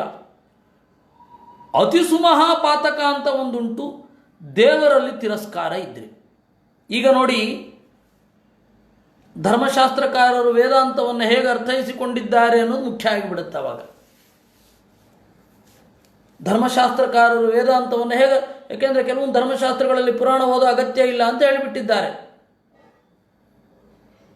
ಮೀಮಾಂಸಕರು, ಧರ್ಮಶಾಸ್ತ್ರದಲ್ಲಿ ನಿಷ್ಠರಾದವರು, ದೇವರ ಬಗ್ಗೆ ದೇವರೇ ಇಲ್ಲ ಅಂತ ಹೇಳಿದವರಿದ್ದಾರೆ. ಈ ಉಪಪಾತಕ, ಪಾತಕ, ಕ್ಷುದ್ರಪಾತಕ ಬಿಡಿ, ಮಾಡಲೇಬೇಕಾಗತ್ತೆ. ಅದು ನಡಿಬೇಕಾಗತ್ತೆ. ನಡೆದಾಗ ಇರುವೆಯನ್ನು ಕೊಲ್ಲದೆ ನಾನು ನಡಿತೇನೆ ಅಂದರೆ ಆಗೋದೇ ಇಲ್ಲ. ಇರಲಿ, ಪಾತಕ, ಪಾಪ, ಕ್ಷುದ್ರಪಾತಕ, ಉಪಪಾತಕ ಇವುಗಳನ್ನೆಲ್ಲ ಮಾಡದೇ ಇದ್ದದ್ದು ಎಲ್ಲ ದೇವರನ್ನು ತಿರಸ್ಕಾರ ಮಾಡಿದಾಗ, ದೇವರೇ ಇಲ್ಲ ಅಂತ ಬಂದಾಗ, ವೇದದಲ್ಲಿ ಹೇಳಿದ್ದನ್ನು ಮಾಡಿದರೂ ಕೂಡ ಎಲ್ಲ ಉಲ್ಟ ಬಿದ್ದೋಯ್ತು. ಪುರಾಣಗಳನ್ನು ಓದೋ ಅಗತ್ಯ ಇಲ್ಲ ಅಂತಾರೆ. ಕಷ್ಟ. ಅದರಿಂದಾಗಿ ಮಹನ್ಮಹತ್ತರಾತಸ್ಯ ಅವಜ್ಞಾ ಕೇಶವೇತುಯ. ಕೇಶವಸ್ಯ ಸಮೋಸ್ತೀತಿ. ಕೇಶವನಿಗೆ ಸಮನಾದವನಿದ್ದಾನೆ ಅಂದರೆ ಕೇಶವೋಸ್ಮಿ ಅಹಮಿತ್ಯಪಿ. ನಾನು ಕೇಶವನಿದ್ದೇನೆ ಅಂತ ಬಂದರೆ ಇವೆಲ್ಲವೂ ಕೂಡ ಅತಿಸುಮಹಾಪಾತಕಗಳು. ಇದರಿಂದ ಆಗುವ ಶಿಕ್ಷೆ ಈ ಎಲ್ಲ ಪಾಪಗಳನ್ನು ಮಾಡಿದ್ರೂ ಆಗುವ ಶಿಕ್ಷೆಗಿಂತ ಜಾಸ್ತಿ. ಹೀಗಾಗಿ ಪಾಪಗಳಲ್ಲಿ ಒಂದು ಗ್ರೆಡೇಷನ್ ಇದೆ ನೋಡಿ. ಆರಂಭದಲ್ಲಿ ನೀವು ಅಜ್ಞಾನದಿಂದ ಆಗತಕ್ಕಂತಹ ಪಾಪ ಯಾವುದು? ಅಜ್ಞಾನದಿಂದ, ಅನಿವಾರ್ಯ ಕಾರಣದಿಂದ ಆಗತಕ್ಕಂತಹ ಪಾಪ ಇದನ್ನು ಕೊಲ್ಲುವಂಥದ್ದು. ಇರುವೆ ಮೊದಲಾದ ಮೂಳೆ ಇಲ್ಲದ ಪ್ರಾಣಿಗಳನ್ನು ಕೊಲ್ಲತಕ್ಕಂಥದ್ದು ಅಜ್ಞಾನದಿಂದ ಆಗುವ ಪಾಪ. ಆಮೇಲೆ ಅನಿವಾರ್ಯದಿಂದ ಆಗತಕ್ಕಂತಹ ಪಾಪ. ಅಜ್ಞಾನ ಮತ್ತು ಅನಿವಾರ್ಯ ಎರಡೂ ಇದೆ. ಅಲ್ಲಿಂದ ಮುಂದೆ ಹೋಗಿ ನೀವು ಅಜ್ಞಾನದಿಂದ ಆಗುವ ಪಾಪಕ್ಕಿಂತ ಈ ಸ್ವಲ್ಪ ಜ್ಞಾನ ಇರುತ್ತೆ, ಆದರೆ ಆ ನೋವು ನಮಗೆ ಅರ್ಥ ಆಗ್ತಾ ಇರಲ್ಲ. ಮೂಳೆ ಇರುವ ಪ್ರಾಣಿಗಳನ್ನು ಕೊಲ್ತೇವೆ, ಅಲ್ಲಿ ಜ್ಞಾನ ಇದೆ. ಮೂಳೆ ಇರುವ ಪ್ರಾಣಿಗಳನ್ನು ಕೊಂದರೆ ಹೀಗಾಗತ್ತೆ ಅನ್ನುವ ಜ್ಞಾನ ಇದೆ, ಆದರೂ ಕೊಲ್ತೇವೆ. ಅದು ಅದಕ್ಕಿಂತ ಜಾಸ್ತಿ ಆಯಿತು. ಆಮೇಲೆ ಫಲಚೌರ್ಯಾದಿ, ಇದು ನನ್ನದು ಅಂತ ಹೇಳಿ ಎಲ್ಲರೂ ಅಂದ್ಕೊಂಡಿರ್ತಾರೆ. ಈ ಹಣ್ಣು ನನ್ನದು, ಈ ತೋಟ ನನ್ನದು, ಅವ್ರಿಗೆ ಅಜ್ಞಾನ ಇದೆ. ಆದರೆ ನಿನಗೆ ಅದಕ್ಕಿಂತ ಭಯಂಕರವಾದ ಜ್ಞಾನ ಇದೆ. ಯಾವ ಶ್ರಮವನ್ನು ಪಡೆಯದೆ ನಾನು ಗಳಿಸ್ತೇನೆ ಅಂತನ್ನುವ ಬುದ್ಧಿ ಇದೆ. ಆ ಬುದ್ಧಿ ಅಪರಾಧವನ್ನು ಮಾಡಿಸುತ್ತೆ. ಹಣ್ಣನ್ನು ಕದಿಯೋದು, ಬೇರೆಯವರು ಶ್ರಮದಿಂದ ಕೂಡಿಸಿಟ್ಟಿದ್ದನ್ನು ಬೇರೆಯವರು ತಮ್ಮ ಪ್ರತಿಭೆಯಿಂದ, ಬೇರೆಯವರು ತಮ್ಮ ವಿಶೇಷ ಗುಣದಿಂದ ದುಡಿದು ಸಂಗ್ರಹಿಸಿದ್ದನ್ನು ತೆಗೆದುಕೊಂಡು ಹೋಗುವುದು. ಅಜ್ಞಾನದ ಏನು ಪರಿಣಾಮ ಇದೆ, ನನ್ನದು ಅಂತನ್ನುವ ಆ ಯಜಮಾನರ ಒಂದು ಭಾವ ಅದಕ್ಕಿಂತ ಭೀಕರ. ಯಾಕೆಂದರೆ ಅದನ್ನು ನಾನು ತೆಗೆದುಕೊಳ್ಬೇಕು, ನನಗೆ ಯಾವ ಪ್ರತಿಭೆ ಇಲ್ಲದೆ ಹೋದ್ರೂ ಪರವಾಗಿಲ್ಲ, ಕಷ್ಟಪಡದೆ ಹೋದ್ರೂ ಪರವಾಗಿಲ್ಲ ಅಂತಿದೆಯಲ್ಲ, ಅದಿನ್ನೂ ಡೇಂಜರಸ್. ಅದರಿಂದಾಗಿ ಅದನ್ನು ಪಾತಕ ಅಂದರು. ಈ ಹಿನ್ನೆಲೆಯಿಂದ ಪರದಾರಾಧಿಕಂ ಚಾಪಿ ವ್ಯುಪಪಾತಕ ಸಂಹಿತಂ, ಬೇರೊಬ್ಬರ ಹೆಂಡಿರನ್ನು ಕೂಡುವುದು, ಬಂಗಾರವನ್ನು ಕದಿಯುವುದು ಇತ್ಯಾದಿಗಳೆಲ್ಲ ಉಪಪಾತಕ. ಉಪಪಾತಕ ಅನ್ನೋದೇನಿದೆ ಅದು ಪಾತಕಕ್ಕೆ ಪ್ರೇರಕ. ಯಾಕೆ ಅಂದರೆ ಸ್ಪರ್ಶ ಸುಖದ ಉತ್ಕಟತೆಯನ್ನು ಪಡಿಬೇಕು ಅಂತ ಹೇಳಿ ಬೇರೊಬ್ಬರ ಮನಸ್ಸಿಗೆ ಮಾಡುವಂತಹ ಗಾಯ, ಅದರಿಂದಾಗಿ ಇದು ಉಪಪಾತಕ ಅಂತಂದು. ಈ ಉಪಪಾತಕಕ್ಕಿಂತ ಪಾತಕ ಅನ್ನೋದು ದೊಡ್ಡದು, ಮಹಾಪಾತಕ ಅಂತ. ಆ ಮಹಾಪಾತಕ ಯಾವುದು ಅಂತ ಹೇಳಿದರೆ ಅದು ಸ್ವರ್ಣಸ್ಥೇಯ, ಬ್ರಹ್ಮಹತ್ಯ, ಸ್ವರ್ಣಸ್ಥೇಯ, ಸುರಾಪಾನ ಇತ್ಯಾದಿಗಳೆಲ್ಲ ಪಾತಕ, ಪಂಚಮಹಾಪಾತಕಗಳು. ಸುರಾಪಾನ ಅದೊಂದು ದೊಡ್ಡ ಭ್ರಮೆಯಿಂದ ಬರುವಂತಹ ಪಾಪ. ಯಾಕೆಂದರೆ ಸುಖ ಬೇಕು, ಜ್ಞಾನ ಇಲ್ಲದೆ ಹೋದರೆ ಸುಖ ಸಿಗತ್ತೆ ಅಂತ ಹೇಳಿ ದೇವರು ಕೊಟ್ಟ ಎಚ್ಚರವನ್ನು, ದೇವರು ಕೊಟ್ಟ ಅರಿವನ್ನು ಬೇಕಂತಲೇ ಕಳೆದುಕೊಳ್ಳೋದು. ಸುರಾಪಾನ ಅಂದರೆ ಮತ್ತೇನೂ ಅಲ್ಲ, ಏನೋ ಮಜಾ ಬರುತ್ತೆ ಅಂತ ಅಂದ್ಕೊಂಡಿದ್ದಾರೆ ಅವರು. ಒಂದು ಸ್ವಲ್ಪ ಅರಿವಾಗಬೇಕು. ಸುರಾಪಾನ ಅಂತನ್ನೋದು ಜ್ಞಾನವನ್ನು ಅಳಿಸಿಬಿಡುತ್ತೆ. ಆ ಜ್ಞಾನ ಇಲ್ಲದೆ ಇರೋದು ಸುಖ ಅಂತನ್ನುವ ಭಾವನೆ ಒಬ್ಬನಿಗೆ ಬಂದುಬಿಟ್ರೆ ದೇವರ ಅದಕ್ಕಿಂತ ದೊಡ್ಡ ಗೇಲಿ ಇನ್ನೊಂದಿಲ್ಲ. ದೇವರ ಗೇಲಿ ಅದು. ಜ್ಞಾನದಿಂದ ಸುಖ ಅಂತ ಹೇಳಿದೇನೋ ನೀನು, ಏನೋ ಜ್ಞಾನದಿಂದ ಸುಖ, ನನಗೆ ಜ್ಞಾನ ಇದೆ, ಪ್ರಯತ್ನಪೂರ್ವಕವಾಗಿ ದುಡಿದು ಗಳಿಸಿದ ಹಣದಲ್ಲಿ ಆ ಜ್ಞಾನವನ್ನು ಕಳ್ಕೊತೇನೆ ನಾನು ಅಂತ ಹೇಳಿ ಸುರಾಪಾನ ಒಬ್ಬ ಮಾಡ್ತಾನೆ. ಆ ತೀವ್ರವಾದ ಮನೋಭಾವ ಇದೆ ಅದರ ಹಿನ್ನೆಲೆಯಲ್ಲಿ. ಯೋಚನೆ ಮಾಡಿ ನೀವು, ಒಬ್ಬ ಯಾಕೆ ಡ್ರಗ್ಸ್ಗೆ ಯಾಕೆ ಮಾರು ಹೋಗ್ತಾನೆ? ಡ್ರಗ್ಸ್ ಯಾಕೆ ತಪ್ಪು? ಪ್ರಯತ್ನಪೂರ್ವಕವಾಗಿ ಅಜ್ಞಾನವನ್ನು ತಂದುಕೊಳ್ಳುವಂತಹ ಒಂದು ಮನೋಭಾವ ಅದರ ಹಿಂದೆ ಕೆಲಸ ಮಾಡುತ್ತೆ. ಜ್ಞಾನ ಇಲ್ಲದೆ ಇರೋದು ಸುಖ, ಜ್ಞಾನ ಇದ್ದರೆ ಬಂಧನ. ಜ್ಞಾನ ಇದ್ದರೆ ನೀವು ಎದುರುಗಡೆ ಇರೋರು ಯಾರು ಅಂತ ನಿಮ್ಮ ಮಹತ್ವವನ್ನು ನಾನು ತಿಳ್ಕೊಳ್ಬೇಕಾಗತ್ತೆ. ಜ್ಞಾನ ಇಲ್ಲದೆ ಹೋದರೆ ಮಹತ್ವವನ್ನು ತಿಳ್ಕೊಳ್ಳೋ ಅಗತ್ಯವೇ ಇಲ್ಲ. ಯಾಕೆ? ಜ್ಞಾನ ಇಲ್ಲವೇ ಇಲ್ವಲ್ಲ. ಜ್ಞಾನಂ ಬಂಧ ಅನ್ನುವ ತಂತ್ರಶಾಸ್ತ್ರದ ಮಾತಿದೆ. ಅಂದರೆ ರಾಜಸ ತಂತ್ರ, ತಾಮಸ ತಂತ್ರ ಎಲ್ಲ ಜ್ಞಾನವೇ ಬಂಧ ಅಂತ. ಅದರಿಂದಾಗಿ ರಾಜಸ ತಾಮಸ ತಂತ್ರಗಳಲ್ಲಿ ಮದ್ಯಪಾನ ವಿಹಿತ. ಪೀತ್ವಾ ಪೀತ್ವಾ ಪುನಃ ಪೀತ್ವಾ ಯಾವತ್ ಪದ್ಧತಿ ಧರಾತಳೆ ತಾವದುತ್ಥಾಯ ಪುನಃ ಪೀತ್ವಾ ಮದ್ಯಸಿದ್ಧಿ ಸ್ಮೃತ ಇಹ. ಮದಿರೆಯ ಮೇಲೆ ಗೆಲ್ಲೋದು ಅಂದ್ರೇನು? ಕುಡಿದು ಕುಡಿದು ಕುಡಿದು ಬಿದ್ದ ಮೇಲೂ ಮತ್ತೆ ಎದ್ದು ಕುಡಿದು ಕುಡಿದು ಕುಡಿದು ಕುಡಿದು ಅದನ್ನು ಬಿಡಬೇಕು. ಇದು ಪಂಚ ಮಗಳ ನಡುವೆ 5 ಮಗಳು ಅಂತ ಹೇಳ್ತಾರೆ. ಮ ಅಂತಂದರೆ ಮಕಾರದಿಂದ ಶುರು ಆಗತಕ್ಕಂತಹ 5 ವಸ್ತುಗಳು ಪಂಚಮಗಳು. ಅದು ಯಾವುದದು? ಮದ್ಯ, ಮಾನಿನಿ, ಮದಿರೆ, ಮತ್ಸ್ಯ, ಮುದ್ರ ಅಥವಾ ಮಾಂಸ. ಈ 5 ಈ 5 ಅನೇಕ ತಂತ್ರಶಾಸ್ತ್ರಗಳಲ್ಲಿ ವಿಧಾನ ಮಾಡಿದ್ದಾರೆ. ಅದು ಮಹಾಪಾತಕ ಆಗತ್ತೆ. ಯಾಕೆ ಸುರಾಪಾನ ಮಹಾಪಾತಕ ಅಂದರೆ ಈ ಹಿನ್ನೆಲೆಯಿಂದ ಜ್ಞಾನವನ್ನು ಪ್ರಯತ್ನಪೂರ್ವಕವಾಗಿ ಕಳ್ಕೊಳ್ಬೇಕು ಅಂತನ್ನುವ ಹೇಲು ಹುಕ್ಕಿ ಅದು. ಡ್ರಗ್ಸು ಯಾಕೆ? ಅದು ಅಷ್ಟೇ, ಜ್ಞಾನ ಕಳ್ಕೋಬೇಕು ನಾನು. ಈ ದೈಹಿಕ ಪ್ರಜ್ಞೆಯಿಂದಾಗಿ, ಈ ದೇಹವೇ ನಾನು ಅನ್ನುವ ಪ್ರಜ್ಞೆಯಿಂದಾಗಿ ಏನು ದುಃಖ ಅನುಭವಿಸ್ತಾ ಇದ್ದೀನಿ, ಈ ದುಃಖದಿಂದ ಆಚೆ ತಳ್ಬಿಡ್ತೀನಿ ಅಂತ. ಹಾಗಾದರೆ ಈ ದೇಹ ಬೇರೆ ನಾನು ಬೇರೆ ಅಂತ ಅನ್ನೋದು ಅದೇ ರೀತಿ ಆಯ್ತಲ್ಲ. ಹೌದು, ಅದು ಯಥಾರ್ಥದ ಜ್ಞಾನ, ಇದು ಯಥಾರ್ಥ ಜ್ಞಾನ ಅಲ್ಲ. ದೇಹದ ಒಳಗಡೆ ಇದ್ದು ಇದು ಈ ದೇಹ ಅನ್ನೋದು ದೇವರ ವಶ ಅಂತ ಚಿಂತನೆ ಮಾಡಿ ಈ ದೇಹದ ಅಭಿಮಾನ ಕಳಚಿಕೊಳ್ಳೋದು ಹೇಗಿದೆ,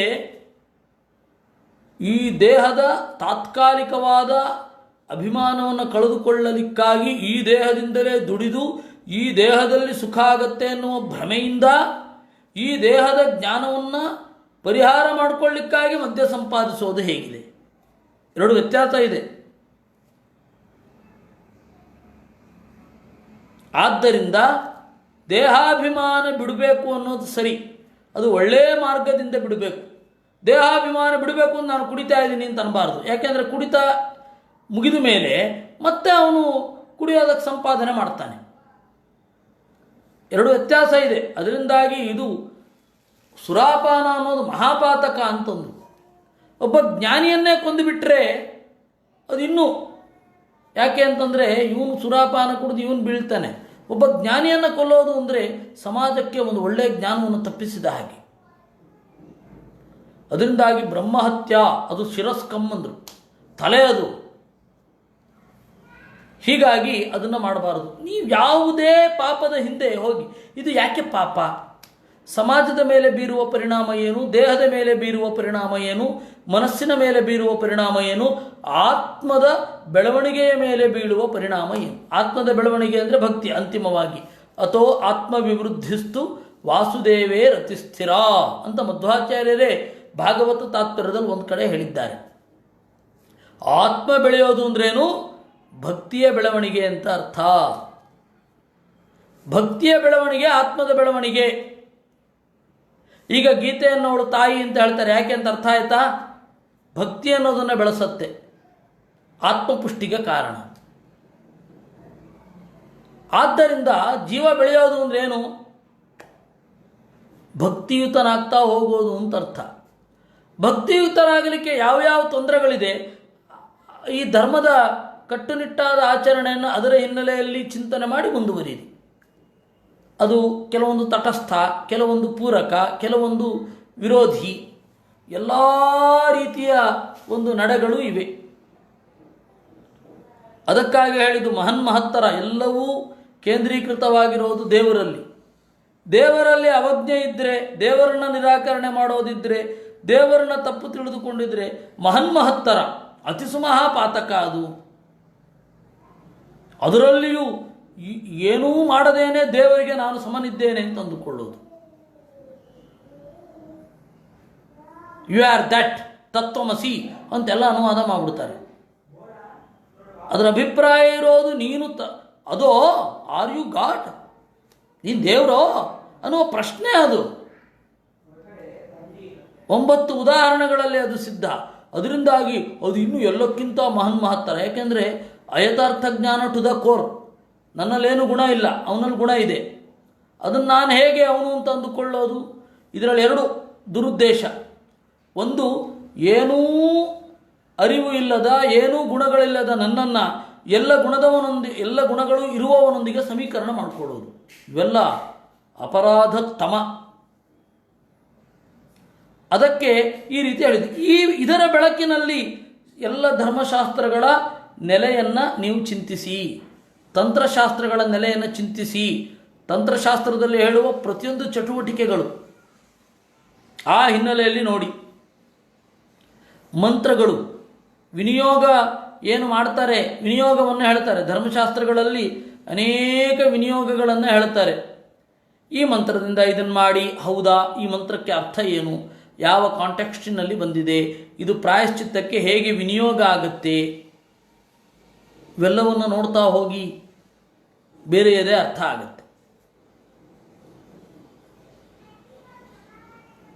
ಅಂದರೆ ಒಂದು ಹಂತದಲ್ಲಿ ಈ ವೇದ ಮಂತ್ರ ಇದನ್ನು ನೇರವಾಗಿ ಹೇಳ್ತಾ ಇಲ್ಲ, ಆದರೂ ನಾವಿದನ್ನು ಕೆಳಗಡೆಗೆ ಎಳೆದಿದ್ದೇವೆ. We are dragging the meaning. ಕೆಳಗಡೆ ಎಳೆದಿದ್ದೇವೆ ಅನ್ನುವ ಅರಿವಾದರೂ ಇದ್ದರೆ ಅವನು ಒಳ್ಳೆ ಗೃಹಸ್ಥ. ಅದಕ್ಕೆ ಒಬ್ಬ ಸಾಧಕ ಅದು ಬೇಡವೇ ಬೇಡ, ವೇದದ ಪ್ರತಿಯೊಂದು ಭಾಗವನ್ನೂ ಕೂಡ ನಾವು ಇದಕ್ಕೇನೆ ಮೀಸಲಿಡ್ತೇವೆ, ದೇವರಿಗಾಗಿ ಮೀಸಲಿಡ್ತೇವೆ ಅನ್ನೋ ಸನ್ಯಾಸಿ ಆಗೋದು. ವೇದ ಓದಬಾರದು ಅಂತಲ್ಲ, ವೇದವನ್ನು ಲೌಕಿಕ ಕರ್ಮಗಳಿಗೆ ಬಳಸೋಲ್ಲ ಅಂತ ಅರ್ಥ. ಮದುವೆಗೆ ಬಳಸುವಂತಹ ಮಂತ್ರ, ಉಪನಯನಕ್ಕೆ ಬಳಸುವಂತಹ ಮಂತ್ರ, ಈ ಎಲ್ಲ ಮಂತ್ರಗಳ ಅರ್ಥ ಏನು ಮೂಲಭೂತವಾಗಿ ಅದನ್ನು ನಾವು ಹೇಗೆ ಹೇಳ್ಕೊಂಡಿದ್ದೇವೆ, ಸಮಾಕರ್ಷಾತ್. ಆ ಮಂತ್ರಗಳು ಹಾಗೆ ಎಳ್ಕೊಂಡದ್ರಿಂದಾಗಿ ಏನು ಅರ್ಥ ಆಯಿತು, ದೇವರ ಮಹಿಮೆ ಯಾವ ರೀತಿ ಇದೆ, ಇವೆಲ್ಲವನ್ನು ಅರ್ಥ ಮಾಡಿಕೊಂಡ್ರೆ ಸರಿಯಾದ ದಾರಿಯಲ್ಲಿ ಹೋಗ್ತಾ ಇದ್ದೇವೆ ಅಂತ ಅರ್ಥ. ಇದನ್ನು ಅರ್ಥ ಮಾಡಿಕೊಳ್ಳಿಲ್ಲ ಅಂತಂದರೆ ಸರಿಯಾದ ದಾರಿಯಲ್ಲಿ ನಾವು ಹೋಗ್ತಾ ಇಲ್ಲ ಅಂತ ಅರ್ಥ. ಆದ್ದರಿಂದ ಸಮಗ್ರ ಧರ್ಮಶಾಸ್ತ್ರದ ನಡೆ, ತಂತ್ರಶಾಸ್ತ್ರದ ನಡೆ, ತಂತ್ರಶಾಸ್ತ್ರದಲ್ಲಿ ಯಾವ್ಯಾವ ಮಂತ್ರವನ್ನು ಯಾವ್ಯಾವುದಕ್ಕೆ ಬಳಸ್ತೇವೆ. ಯಾಕೆಂದರೆ ಧರ್ಮಶಾಸ್ತ್ರಗಳೆಲ್ಲ ಎಷ್ಟೋ ಕಡೆ ಇವಾಗ ಅವರು ಹೇಳೋದು ಗಂಧದ್ವಾರಾಂ ದುರಾಧರ್ಷಾಂ ಅಂತನ್ನೋದನ್ನು ಗಂಧಲೇಪನದಲ್ಲಿ ಬಳಸಿ. ಅದು ಇರೋದು ಮೂಲಭೂತವಾಗಿ ಲಕ್ಷ್ಮಿಯ ಸ್ತೋತ್ರ. ಗಂಧದ್ವಾರಾಂ ದುರಾಧರ್ಷಾಂ ನಿತ್ಯಪುಷ್ಟಾಂ ಕರೀಚಿಣೀಂ ಈಶ್ವರೀಂ ಸರ್ವಭೂತಾನಾಂ ತಾಂ ಯಹೋಪಹ್ವಯೇ ಶ್ರಿಯಂ. ಲಕ್ಷ್ಮೀದೇವಿಯ ಅಂಗಾಂಗಗಳು ಯಾವುದೇ ರೀತಿಯಾದ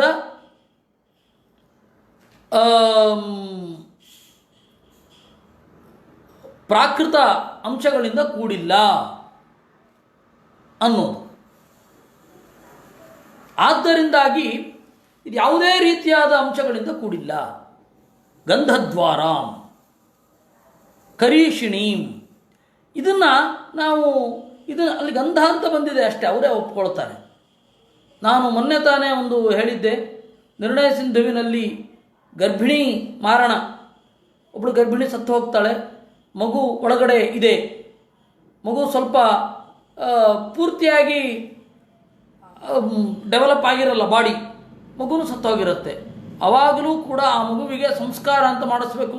ಎಷ್ಟೇ ಸ್ತನಶ್ಚಯೋ ಯೋಮಯೋ ಭೂಹು ಅಂತನ್ನುವ ಮಂತ್ರವನ್ನು ಹೇಳಬೇಕು ಅಂತ ಹೇಳ್ತಾರೆ. ಅವಾಗೇನಾಗತ್ತೆ, ಎಷ್ಟೇ ಸ್ತನಶ್ಚಯೋ ಯೋಮಯೋ ಭೂಹು ಅನ್ನೋದು ಅಸ್ಯವಾಮೀಯ ಸೂಕ್ತ, ಋಗ್ವೇದ ಮೊದಲನೇ ಮಂಡಲದಲ್ಲಿ ಬರತಕ್ಕಂಥದ್ದು, 164ನೇ ಸೂಕ್ತ. ಅದು ಭಾರತೀ ದೇವಿಯನ್ನು ಕುರಿತು ನೀವು ಅದನ್ನು ಬಳಸಬೇಕು ಅಂತನ್ನೋದು ಮಧ್ವಾಚಾರ್ಯರ ಮಾತು. ಅದು ನಿಜವಾಗಿ ಭಾರತೀ ದೇವಿಯನ್ನು ಪ್ರತಿಪಾದನೆ ಮಾಡತಕ್ಕಂಥದ್ದು. ತಾಯಿಯೇ, ನಿನ್ನ ವೇದವೆಂಬ, ನೀನು ಕೊಟ್ಟ ವೇದವೆಂಬ ಹಾಲನ್ನು ನಾನು ಕುಡಿತೇನೆ, ನಾನು ಬೆಳಿತೇನೆ ಅದರಿಂದಾಗಿ ಅಂತ ಭಾರತೀ ದೇವಿಯನ್ನು ಕುರಿತಾದ ಪ್ರಾರ್ಥನೆ, ವಿದ್ಯಾತ್ಮಕಳಾದ ಭಾರತೀ ದೇವಿಯನ್ನು ಕುರಿತಾದ ಪ್ರಾರ್ಥನೆಯನ್ನು ನಾವಿಲ್ಲಿಗೆ ಹೇಳ್ಕೊಂಡು ಬಂದಿದ್ದೀವಿ. ಅದರಿಂದಾಗಿ ಅದು ಮಾಡಬಹುದೇ, ಬಿಡಬಹುದೇ, ಅಥವಾ ಅದರ ಬದಲು ಏನು ಇನ್ಯಾವ ಕ್ರಿಯೆಯನ್ನು ಬಳಸಬಹುದು, ನಮ್ಮ ಭಾವನೆ ಏನಿರಬೇಕು, ಇದು ಮಾಡೋ ಅಗತ್ಯ ಇದೆಯೇ, ಅಗತ್ಯ ಇಲ್ಲವೇ. ಕೆಲವು ಮಾಡೋ ಅಗತ್ಯ ಇಲ್ಲ, ಮಗು ಎಲ್ಲ ಹೊರಟೋಗಿದೆ, ನಾವು ಸಂಸ್ಕಾರ ಯಾಕೆ ಮಾಡಬೇಕು. ಇನ್ನೂ ಭೀಕರವಾದ ಮನೋಭಾವಗಳಿದೆ. ಒಬ್ಬ ಹೋದ ಮೇಲೆ, ಅನುಪನೀತನಾಗಿ ಹೋದ ಮೇಲೆ, ಅವನಿಗೆ ಎಷ್ಟೋ 30-40 ವರ್ಷ ಆಗೋಗಿರುತ್ತೆ, ಅನುಪನೀತನಾಗಿ ಹೋದ ಮೇಲೆ ಆವಾಗ ಉಪನಯನ ಮಾಡಿ ಆಮೇಲೆ ಸಂಸ್ಕಾರ ಮಾಡೋದು ಕೆಲವ್ರಿಗಿದೆ. ಸತ್ತೋಗಿರ್ತಾನವನು, ಹೆಣಕ್ಕೆಂತ ಸಂಸ್ಕಾರ. ಹಾಗೆ ಒಂದು ಹೆಣ್ಣು ಮದುವೆ ಆಗದೆ ಸತ್ತೋಗಿರ್ತಾಳೆ, ಅವಳಿಗೆ ಮದುವೆ ಮಾಡೋದಂತೆ.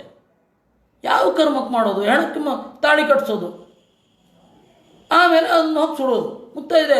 ಇವೆಲ್ಲ ಯಾವ ಭ್ರಮೆಗಳು! ಒಂದು ಹೆಣ್ಣು ಅಂತ ಹುಟ್ಟಿದ ಮೇಲೆ ಮದುವೆ ಆಗಲೇಬೇಕಾ? ಒಂದು ಗಂಡು ಅಂತ ಹುಟ್ಟಿದ ಮೇಲೆ ಅವನು ಉಪನಯನ ಬುದ್ಧಿಪೂರ್ವಕವಾಗಿ ಮಾಡ್ಕೊಳ್ಳದೆ ಹೋದಾಗಲೂ ಕೂಡ ಶವಕ್ಕೆ ಮಾಡಬೇಕಾ? ಇದೆಲ್ಲ ಅತಿರೇಕಗಳು. ಇದೆಲ್ಲ ಮಾಡೋದು ಅಗತ್ಯ ಇಲ್ಲ ಅಂತ ಗೊತ್ತಾಗುತ್ತೆ. ಅಂದರೆ ಧರ್ಮ ಅನ್ನೋದು ಅಬ್ಸ್ಟ್ರಾಕ್ಟ್. ಯಾವ ಅಂಶಗಳನ್ನು ಒಳಗೊಂಡು ಅದು ಫಿಗರೇಟಿವ್ ಆಗುತ್ತೆ, ಒಂದು ನಮಗೆ ತೋರ್ತಾ ಇದೆ ಅಂದರೆ ಅದರ ಹಿನ್ನೆಲೆಯಲ್ಲಿ ಏನೇನಿದೆ ಅದನ್ನೆಲ್ಲ ನಾವು ಗಮನಿಸಬೇಕು. ಅದಕ್ಕೆ ಗಮನಿಸಬೇಕಾದ್ರೆ ಯಾರೂ ಬರೆದಿಲ್ಲ, ಮಧ್ವಾಚಾರ್ಯರು ಮಾತ್ರ ಅದರ ಕ್ರಿಯೆಗಳ ಹಿನ್ನೆಲೆಯನ್ನು ಬರೆದಿದ್ದಾರೆ. ಅದು ಈ ತರಹದ ಗ್ರಂಥಗಳಲ್ಲಿ ವಿಸ್ತಾರವಾಗಿ ಇದು ಭಾಗವತ ತಾತ್ಪರ್ಯ ನಿರ್ಣಯವನ್ನು ನೋಡಿದರೆ ಒಂದು ಉತ್ತರ ಸಿಗುತ್ತೆ. ಧರ್ಮಶಾಸ್ತ್ರಗಳಲ್ಲಿ ಪರಿಷ್ಕಾರ ಹೇಗೆ ಮಾಡಬೇಕು, ಮೀಮಾಂಸಕರು ಮಾಡಿದ ಅನ್ಯಾಯಗಳೇನು, ಅಥವಾ ಮೀಮಾಂಸಾ ಓದಿದ ಧರ್ಮಶಾಸ್ತ್ರ ಪಂಡಿತರು ಮಾಡಿದ ಅನ್ಯಾಯಗಳೇನು, ಸಮಾಜದಲ್ಲಿ ಇವತ್ತು ಏನೇನು ಸಮಸ್ಯೆಗಳಿದೆ ಅದಕ್ಕೆಲ್ಲ ಇವರು ಹೇಗೆ ನೇರವಾಗಿ ಕಾರಣ, ಆಚಾರ್ಯರ ಪ್ರಕಾರ ಹೇಗೆ ಪರಿಹಾರ ಸಿಕ್ಕಿತು ಅಂತೆಲ್ಲ.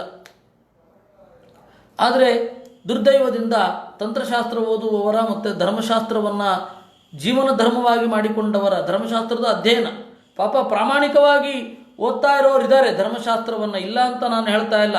ತಂತ್ರಶಾಸ್ತ್ರವನ್ನು ಜೀವನ ಧರ್ಮವಾಗಿ ಪ್ರಾಮಾಣಿಕವಾಗಿ ಮಾಡಿಕೊಂಡು ಓದುವವರಿದ್ದಾರೆ. ಅವರೆಲ್ಲರೂ ಕೂಡ ತಂತ್ರಶಾಸ್ತ್ರದ ಪರಿಷ್ಕಾರ, ಧರ್ಮಶಾಸ್ತ್ರದ ಪರಿಷ್ಕಾರದ ಹಿನ್ನೆಲೆಯಲ್ಲಿ ಭಾಗವತ ತಾತ್ಪರ್ಯ ನಿರ್ಣಯವನ್ನು ಓದಬೇಕು ಅನ್ನೋದು ನನ್ನ ಒತ್ತಾಯ ಅವರಿಗೆಲ್ಲರಿಗೂ ಕೂಡ. ಅದರಿಂದ ಬೇರೆ ಯಾವ ರೀತಿ ನಮ್ಮ ಆಚರಣೆಯಲ್ಲಿ ಏನೇನು ಬದಲಾವಣೆಗಳಾಗತ್ತೆ, ನಾವು ಉಪಯೋಗಿಸುವ ವೇದ ಮಂತ್ರಗಳಲ್ಲಿ ಏನೇನು ಬದಲಾವಣೆ ಆಗುತ್ತೆ, ಆ ವೇದ ಮಂತ್ರಕ್ಕಿರುವ ನಿಜವಾದ ಅರ್ಥ ಏನು, ಇಲ್ಲಿ ನಾವು ಯಾವ ಲೆವೆಲಲ್ಲಿ ಬಳಸಬೇಕು ಅಥವಾ ಬಳಸಬಾರ್ದು, ಇದೆಲ್ಲವೂ ಗೊತ್ತಾಗ್ತಾ ಹೋಗುತ್ತೆ. ಇದು ಇವತ್ತು ನಾವು ನಮ್ಮ ಆತ್ಮೋದ್ಧಾರಕ್ಕಾಗಿ ಮಾಡಿಕೊಳ್ಳಬೇಕಾದ ಅಧ್ಯಯನ. ಅದನ್ನು ಇಷ್ಟು ಆಚಾರ್ಯರು ಪಾಪದ ತಾರತಮ್ಯದ ಬಗ್ಗೆ ಹೇಳಿದ್ರು, ತನ್ಮೂಲಕ ಧರ್ಮಶಾಸ್ತ್ರದ ಪರಿಷ್ಕಾರದ ಬಗ್ಗೆ ಹೇಳಿದ್ರು. ಅಲ್ಲ, ನೀವು ಹೇಳ್ತಾ ಇರೋದು ಪಾಪದ ಬಗ್ಗೆ, ನೀವು ಮಾತನಾಡ್ತಾ ಇರೋದು ಧರ್ಮಶಾಸ್ತ್ರದ ಪರಿಷ್ಕಾರದ ಬಗ್ಗೆ, ಎಲ್ಲಿಗೂ ಎಲ್ಲಿಂದ ಸಂಬಂಧ ಅಂದರೆ ಈ ಗ್ರಂಥ ಯಾವುದು ಗೊತ್ತೋ, ಧರ್ಮವಿವೇಕ ಅಂತ. ಧರ್ಮವಿವೇಕ ಅನ್ನೋ ಗ್ರಂಥದಿಂದ ಇದನ್ನು ಕೋಟ್ ಮಾಡಿದ್ದಾರೆ. ಅದರಿಂದಾಗಿ ಇದು ಧರ್ಮಶಾಸ್ತ್ರದ ಪರಿಷ್ಕಾರಕ್ಕೆ ಸಂಬಂಧಪಟ್ಟು ಆಚಾರ್ಯರು ಕೊಟ್ಟಿದ್ದಾರೆ ಅಂತನ್ನೋದು ಮುಖ್ಯ. ವಸ್ತುತಃ ಇದರಿಂದ ಪ್ರತಿಪಾದ್ಯವಾದ ಅನೇಕ ಆಯಾಮಗಳಿದೆ, ಇದರಿಂದ ಸುಧಾರಣೆ ಆಗಬೇಕಾದ ಅನೇಕ ಅಂಶಗಳು ಇವೆ ಧರ್ಮಶಾಸ್ತ್ರದಲ್ಲಿ. ಅದನ್ನೆಲ್ಲ ಈಗ ಹೇಳ್ತಾ ಕೂತ್ಕೊಳ್ಳಿಕ್ಕಾಗಲ್ಲ. ಬೇಕಾದರೆ ಇದು ಒಂದೇ ಅಂಶವನ್ನು ತೆಗೆದುಕೊಂಡು ಬೇರೆ ಬೇರೆ ಧರ್ಮಶಾಸ್ತ್ರಗಳ ಹಿನ್ನೆಲೆಯಲ್ಲಿ ಇದನ್ನು ವಿವರಿಸ್ತಾ ಹೋಗ್ಬೋದು, ಅಥವಾ ಇದನ್ನು ವಿವರಿಸಿ ಧರ್ಮಶಾಸ್ತ್ರಕ್ಕೆ ಬರದ ಭಾಷ್ಯ ಏನು ಅಂತ ಹೇಳ್ತಾ ಹೋಗ್ಬೋದು. ಅಂದರೆ ಮನುವಿನಿಂದ ಹಿಡಿದು ಬೇರೆ ಬೇರೆ ಧರ್ಮಶಾಸ್ತ್ರಗಳ ಹಿನ್ನೆಲೆ, ಯಾವುದು ಕಾನೂನು, ಯಾವುದು ತೀವ್ರ ಅಲ್ಲ, ಹೀಗೆಲ್ಲ ವಿಭಾಗಗಳನ್ನು ಮಾಡಿಕೊಂಡು ಹೋಗಬಹುದು. ಇರಲಿ, ಆ ಧರ್ಮವಿವೇಕದ ಗ್ರಂಥದ ಇನ್ನೊಂದು ಕಡೆ ಏನಂತ ಇದೆ,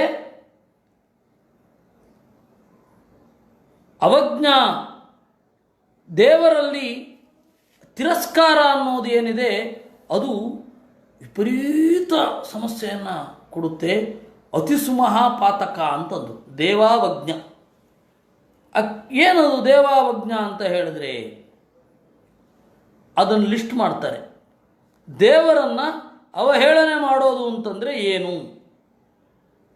ದೇವರನ್ನು ಅವಹೇಳನೆ ಮಾಡೋದು ಅಂದರೆ ಕಳ್ಳ, ಸುಳ್ಳ, ಮುಟ್ಟಾಳ, ಮೂರ್ಖ ಅಂತ ಅನ್ನೋದಲ್ಲ. ಅದೂ ಕೂಡ ಇದೆ, ಮತ್ತು ಬೇರೆನೂ ಇದೆ. ಏನು? ಬ್ರಹ್ಮಾದ್ಯಾಕೇಶವಾತ್ಮಾನಃ ಶ್ರೀರ್ವಾ ನಿರ್ಗುಣ ಇತ್ಯಪಿ. ಬ್ರಹ್ಮ ಮೊದಲಾದವರು ನಾರಾಯಣನಿಂದ ಅಭಿನ್ನ ಅಂತ ಅಂದುಕೊಳ್ಳೋದು, ಅಥವಾ ಲಕ್ಷ್ಮೀನಾರಾಯಣರು ಇಬ್ಬರು ಒಬ್ಬರೇ ಅಂತ ಅಂದುಕೊಳ್ಳೋದು. ನಿರ್ಗುಣ ಇತ್ಯಪಿ, ದೇವರಲ್ಲಿ ಗುಣ ಇಲ್ಲ ಅಂತನ್ನೋದು. ಮುಕ್ತಶ್ಚ ತದ್ಭಾವಮತಿ ಅರೂಪತ್ವಮತಿಸ್ತಥಾ, ಮುಕ್ತರು ದೇವರಾಗಿ ಬಿಡುತ್ತಾರೆ ಅಂತ ಅಂದುಕೊಳ್ಳೋದು. ಮುಕ್ತರು ಸಾಯಲಿ. ಎಷ್ಟೋ ಜನ ಶ್ರಾದ್ದ ಪವಿತ್ರ ಕರ್ತವ್ಯ, ಯಾಕೆ ಅಂತಂದರೆ ನಮ್ಮ ಪಿತೃಗಳೆಲ್ಲ ದೇವತೆಗಳಾಗೋಗಿರ್ತಾರೆ ಅಂತ ಅಂದ್ಕೊಂಡಿರ್ತಾರೆ. ಶುದ್ಧ ತಪ್ಪು ಅದು. ನಿಮ್ಮ ತಂದೆಯೋ ನಿಮ್ಮ ತಾತನೋ ನಿಮ್ಮ ಮುತ್ತಾತನೋ ದೇವರಾಗಿದ್ದಲ್ಲ. ನಿಮ್ಮ ತಂದೆ ತಾತ ಮುತ್ತಾತನ ನಾಮ ಪ್ರತೀಕದಲ್ಲಿ ದೇವರನ್ನು ಆರಾಧನೆ ಮಾಡೋದು ಅಂತಷ್ಟೇ. ಅದು ದೇವತೆಗಳು, ಆಮೇಲೆ ದೇವರು. 3 ಗೋಲಕ ಇದೆ ಅಲ್ಲಿ. ನಾಮ ಅನ್ನುವ ಒಂದು ಪ್ರತಿಮೆ, ಆ ನಾಮ ಪ್ರತಿಮೆಯಲ್ಲಿ ಇನ್ನೊಂದು ಏನು, ದೇವತೆಗಳು. ಆ ದೇವತೆಗಳ ಅಂತರ್ಯಾಮಿಯಾಗಿ ಇವರೆಲ್ಲ ಇದ್ದಾರೆ, ವಾಸುದೇವಾದಿಗಳು ಅಂತಾನೇ ಚಿಂತನೆ ಮಾಡಬೇಕಾದದ್ದು, ಬೇರೆ ಅಲ್ಲ. ಹೀಗಾಗಿ ಇವೆಲ್ಲ ನಮ್ಮ ಜನರಲ್ಲಿ ಇರತಕ್ಕಂತಹ ಭಾವನೆಗಳು, ಅದನ್ನು ತಿದ್ದುಕೊಳ್ಬೇಕು. ಯಾಕೆಂದರೆ ಅದು ದೇವರ ಅವಹೇಳನ. ನಮ್ಮ ತಂದೆ ತಾತ ಮುತ್ತಾತ ಸರ್ವಜ್ಞರಲ್ಲ, ಸರ್ವಗುಣಪೂರ್ಣರಲ್ಲ, ಅವರು ದೇವತೆಗಳಾಗೋದ್ರು ಅಂದರೆ. ಅದರಿಂದಾಗಿ ದೇವತೆಗಳಾಗೋದ್ರು ಅಂತ ಹೇಳುವಂತಹ ಕೆಲವೊಂದು ಧರ್ಮಗ್ರಂಥಗಳೂ ಇದೆ, ಆದರೆ ಅದನ್ನು ಗಾಢವಾಗಿ ಹಚ್ಕೊಳ್ಬಾರ್ದು. ಏನು ಅಂದ್ಕೊಳ್ಬೇಕು, ಪಿತೃದೇವತೆಗಳು ನಮ್ಮ ತಂದೆ ತಾತ ಮುತ್ತಾತಂದಿರಲ್ಲಿ ನಿಂತು ಏನು ಮಾಡ್ತಾರೆ, ಅನುಗ್ರಹವನ್ನು ಮಾಡಿದ್ದಾರೆ ನಮಗೆ. ನಮ್ಮ ತಂದೆಗೆ ತಾತನಿಗೆ ಮುತ್ತಾತನಿಗೆ ದೇವತೆಗಳು ಆ ರೀತಿ ಬುದ್ಧಿ ಕೊಡದೆ ಹೋಗಿದ್ದಿದ್ರೆ ಮಕ್ಕಳನ್ನ ಹೆಂಗೆ ಸಾಕ್ತಾ ಇದ್ರು ಅವರು? ನಮ್ಮನ್ನು ಯಾವ ರೀತಿ ಬೆಳೆಸ್ತಾ ಇದ್ರು? ಇಲ್ಲ, ಚೆನ್ನಾಗಿ ಬೆಳೆಸಿದ್ದಾರೆ, ಕಷ್ಟದಲ್ಲಿ ಹೆಗಲ ಮೇಲೆ ನಿಲ್ಲಿಸ್ಕೊಂಡಿದ್ದಾರೆ. ಆದ್ದರಿಂದ ನಾವು ಹಾಗೆ ಮಾಡಬಾರ್ದು. ದೇವರು ಅಲ್ಲಿ ನೆಲೆ ನಿಂತಿದ್ದಾನೆ, ದೇವತೆಗಳಲ್ಲಿ ಅವರಿದ್ದಾರೆ, ದೇವತೆಗಳಲ್ಲಿ ದೇವರಿದ್ದಾರೆ. ಆ ದೇವತೆಗಳು ಈ ನಾಮಪ್ರತೀಕದಲ್ಲಿ ಆರಾಧನೆಯನ್ನು ಹೊಂದುತ್ತಾ ಇದ್ದಾರೆ ಅಂತಲೇ ಚಿಂತನೆ ಮಾಡಬೇಕು, ಬೇರೆ ಅಲ್ಲ. ಇದು ನಾವು ಮಾಡಬೇಕಾದ, ಆಚರಿಸಲೇಬೇಕಾದ ಸಂಗತಿ. ಆಗ ಎಲ್ಲ ನೆಟ್ಟಿಗಿರುತ್ತೆ. ಇದು ನಾವು ಮಾಡಬೇಕಾದದ್ದು. ಇನ್ನೂ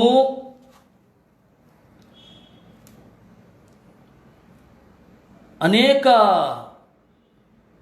ಸಮಸ್ಯೆಗಳುಂಟು.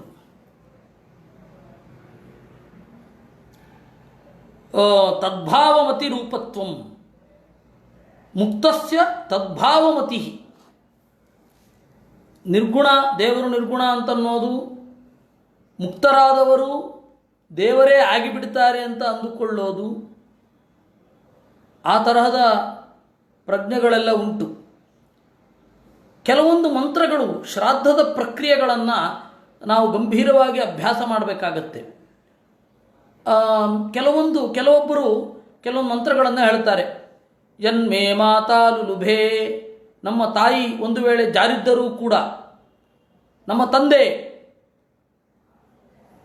ಇವನು ಆಗಿಲ್ಲದಿದ್ದರೂ ಕೂಡ, ಈ ಜೀವ ನನ್ನನ್ನು ತಂದೆಯಂತೆ ಸಾಕಿದ್ದಾನೆ, ಅದರಿಂದಾಗಿ ಅಕಸ್ಮಾತ್ ಇವನು ತಂದೆ ಅಲ್ಲದಿದ್ದರೂ ನಾವು ಸಲ್ಲಿಸಿದ್ದು ತರ್ಪಣ ಮೊದಲಾದವುಗಳು ಇವನಿಗೆ ತಲುಪಲಿ ಅಂತ. ಆದರೆ ಅದೆಲ್ಲವೂ ಕೂಡ ಯಾವುದೋ ಒಂದು ಮಟ್ಟದಲ್ಲಿ ಜನಾಂಗೀಯ ಸಂಘರ್ಷ, ಪ್ರತಿರೋಧ, ಯುದ್ಧ ಮೊದಲಾದ ಪ್ರಾಕೃತಿಕ ವಿಪ್ಲವಗಳ ಹಿನ್ನೆಲೆಯಲ್ಲಿ ಬಂದದ್ದು. ವೇದದಲ್ಲಿ, ಧರ್ಮಶಾಸ್ತ್ರದಲ್ಲಿ ಅದಿಲ್ಲ. ಇದು ಎಚ್ಚರದಿಂದ ನೋಡತಕ್ಕದ್ದು.